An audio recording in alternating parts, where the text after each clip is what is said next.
सरिता वो जो शिक्षिका को पिटाई हुई है, उस शख्स को फांसी की सजा होनी चाहिए। खैर कहिए कि मोतिहारी में सांप्रदायिक दंगा नहीं हुआ, वो कौन शिक्षक है मारने वाला और कौन हेडमास्टर है चुप रहने वाला? कितनी शर्मसार करने वाली घटना है। इस पर तो इस्तीफा दे देना चाहिए एससीएस साहब को, और उसको दोनों को फांसी की सजा होनी चाहिए जो मारपीट करता है, जुल्म अत्याचार महिलाओं पर करता है। शिक्षा विभाग में इसी तरह का लंका राज काम करेंगे, रावण राज कायम करेंगे तो शिक्षिकाएं क्या, वहां के सारे लोग प्रताड़ित होंगे। अब शिक्षिकाओं का समय आ गया है चीरहरण का। बिहार में इन दिनों लगातार शिक्षा विभाग सुर्खियों में है, चाहे वो शिक्षा मंत्री का बयान हो या फिर डीओ या फिर स्कूल के प्रधानाध्यापकों के द्वारा लगातार एक के बाद एक ऐसे कारनामे सामने आ रहे हैं जिससे आज पूरा शिक्षा जगत पर सवाल खड़े हो रहे हैं। ऐसा ही एक ताज़ा मामला मोतिहारी का है, जहां पे एक महिला शिक्षिका को पिटाई की गई है, वो भी अपने वरीय शिक्षक के द्वारा। सर, इस सवाल पर पूरे बात करने के लिए अभी हमारे साथ शिक्षक संघ के नेता हैं शैलेंद्र शर्मा जी, इनसे हम बात करते हैं। सर, लगातार इस तरह की घटना देखने को मिल रही है शिक्षकों को प्रताड़ित करने का, चाहे वो शिक्षा विभाग के अधिकारी हों या फिर स्कूल के वरीय शिक्षक, किस तरह से देख रहे हैं पूरी घटना को? लगातार ऐसी कई जिलों से खबरें आ रही है। जब बिहार सरकार के द्वारा और उनके शिक्षा विभाग के पदाधिकारियों के द्वारा लाल फीताशाही का वो संचालन हो रहा है, उनको कहाँ फुर्सत है इन फसादों को देखने के लिए। वो तो सिर्फ शिक्षकों का स्थानांतरण, शिक्षकों पर अंकुश, उनका अटेंडेंस जो है वो ऐप पर बने, यही व्यवस्था को देख रहे हैं। संचालन की व्यवस्था थोड़े देख रहे हैं। दीपक तले अंधेरा है। पटना के विद्यालयों में घूमकर उनके पदाधिकारी देखें, जो पूरा लिस्ट निकाला गया था, पूरे बिहार के सचिवालय से लेकर और जिला शिक्षा पदाधिकारी तक निरीक्षण का एक लिस्ट निकाला गया था। कहाँ वो निरीक्षण का गया? अगर निरीक्षण होते रहेंगे समय समय पर तो विद्यालय का संचालन स्वतः ठीक हो जाएगा, और इन जो है लाल फीताशाही और तानाशाही आदेश जो है, तालिबानी आदेश, ऐप पर अटेंडेंस बनाना, वेतन का भुगतान नहीं होना, वेतन रोक देना, और शिक्षकों पर और शिक्षिकाओं पर जुल्म डालना, प्रवेश दूसरे लोगों का अनाधिकार हो जाना, शिक्षकों की पिटाई हो जाना, शिक्षिकाओं के द्वारा फांसी लगा लेना, शिक्षिकाओं की पिटाई करना शिक्षक के द्वारा, ये सब घटनाएं की पुनरावृत्ति नहीं होगी जब तक ये अफसर वातानुकूलित दीवारों के बीच में बैठकर और वातानुकूलित गाड़ियों में बैठकर और स्वयं जीन्स पहनकर और इंस्पेक्शन करने निकलते हैं और दूसरे के जीन्स पर कटाक्ष करते हैं और उन पर पाबंदी लगाते हैं। यह बिल्कुल गलत है। मोतिहारी की सर जो घटना है, जो महिला शिक्षिका की पिटाई की गई है सहायक शिक्षक के द्वारा, तो ऐसे में क्या लगता है, वो कई बार जा कर के इसकी गुहार भी पदाधिकारी के पास, शिक्षा विभाग के पदाधिकारी के पास लगा चुकी हैं, लेकिन अब तक उन्हें न्याय नहीं मिला, और उन जो महिला शिक्षिका हैं वो बोल रही हैं कि इस तरह से लगातार उन पर अत्याचार किए जा रहे हैं, बावजूद इसके आज तक नहीं उनके मामला को संज्ञान लिया गया, और अंततः लास्ट में उनकी पिटाई भी की जा रही है। अब वो एसएसपी के पास गुहार लगाने गई हैं। ये लंका राज कायम हो गया है पूरे शिक्षा विभाग में। किसकी अस्मिता बचेगी, किसकी अस्मिता लूटेगी, इसके लिए कोई जिम्मेवार नहीं है।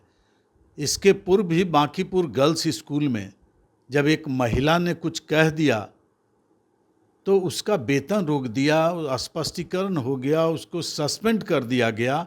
और इसके पहले भी एक महिला कौन चौरसिया थी, उसको बर्खास्त कर दिया गया।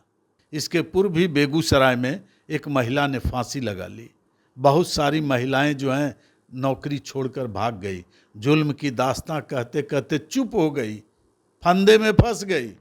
और वही जो अभी सरिता वो जो शिक्षिका को पिटाई हुई है, उस शख्स को फांसी की सजा होनी चाहिए। खैर कहिए कि मोतिहारी में सांप्रदायिक दंगा नहीं हुआ। एक और दंगे की शुरुआत हो रही है तो ऐसा ही महिलाओं पर जुल्म हो रहा है। वो कौन शिक्षक है मारने वाला, और कौन हेडमास्टर है चुप रहने वाला? और शिक्षा विभाग के शिक्षा पदाधिकारी के यहाँ जाकर गुहार लगाई तो उस पर कोई प्रतिक्रिया नहीं हुई, कोई उसके संबंध में कार्रवाई नहीं की गई। कौन है प्रखंड शिक्षा पदाधिकारी? और वो जिला में किस पदाधिकारी को निरीक्षण पदाधिकारी एसीएस श्री एस सिद्धार्थ ने रखा, और उस पदाधिकारी ने निरीक्षण नहीं किया अभी तक, तो वो एसपी कौन स्वर्ण हैं उनके यहाँ जाके गुहार लगाई। कितनी शर्मसार करने वाली घटना है। इस पर तो इस्तीफा दे देना चाहिए एसीएस साहब को, और उसको दोनों को फांसी की सजा होनी चाहिए जो मारपीट करता है, जुल्म अत्याचार महिलाओं पर करता है। सर, एक और सरकार महिला सशक्तिकरण की बात करती है, शिक्षा विभाग कहती है महिलाओं की सुविधा को देखते हुए उन्हें विद्यालयों में स्थापित किया जा रहा है, लेकिन इस तरह की घटना पे आखिर संज्ञान नहीं लेना, ये क्या सरकार की क्या मंशा दिखाती है महिला सशक्तिकरण को लेकर? सबसे पहले तो मोतिहारी क्षेत्र के जो शिक्षक प्रतिनिधि हैं, शर्मसार करने वाली स्थिति है उनके लिए, उनको इस्तीफा देना चाहिए। जो शिक्षक प्रतिनिधि हैं, जो स्थानीय विधायक हैं, वहाँ का एमपी जो हैं राधा मोहन सिंह, डबल इंजन सरकार के बहुत बड़े सरकारी ये हैं लोकसभा के सदस्य, क्या कर रहे हैं वो? उनको जनता इसी के लिए चुनती है, और शिक्षकों का समाचार उनको नहीं मिला है क्या? पार्लियामेंट में जाके वातानुकूलित दरवाजे में बैठे हुए हैं, या विधायक यहाँ विधानसभा में कि बाढ़ग्रस्त क्षेत्र में है? महिलाओं पर जुल्म हो रहा है, आधी आबादी पर। संज्ञान तो लेगी, रुकेगी कैसे घटनाएं? घटनाएं रुकेगी जब तक पदाधिकारी शिक्षा विभाग में इसी तरह का लंका राज काम करेंगे, रावण राज कायम करेंगे, तो शिक्षिकाएं क्या, वहाँ के सारे लोग प्रताड़ित होंगे। यह भी कोई, इससे भी बड़ी कोई दुखद घटना हो सकती है कि महिलाओं को सरेआम पीटा जाए, और वो भी शिक्षक के द्वारा। फांसी लगाने का कारण क्या है? नाजनीन जो लगाई फांसी, चौरसिया को बर्खास्त कर देने का, इससे भी तो गंभीर मामला है। आने वाले समय में महिलाओं की संख्या अधिक है, बलात्कार भी संभव है। अभी तो रसोइया का बलात्कार करते हैं प्रधान और लोग, तो अब शिक्षिकाओं का समय आ गया है चीरहरण का। सरकार सोचे, डबल इंजन की सरकार, और जो ये वाहवाही लूट रही है कि हमने बीपीएससी से इतनी बहाली कर दी, इतना ये कर दिया, और उनके हालात अभी बिगड़ रहे हैं। जनता माफ नहीं करेगी। ऐसे जुल्मों का प्रतिकार हमेशा किया है बुद्धिजीवियों ने, और बुद्धिजीवी करेंगे, और ये अभी आने वाले चुनाव में इसका प्रतिफल मिलेगा, जरूर मिलेगा।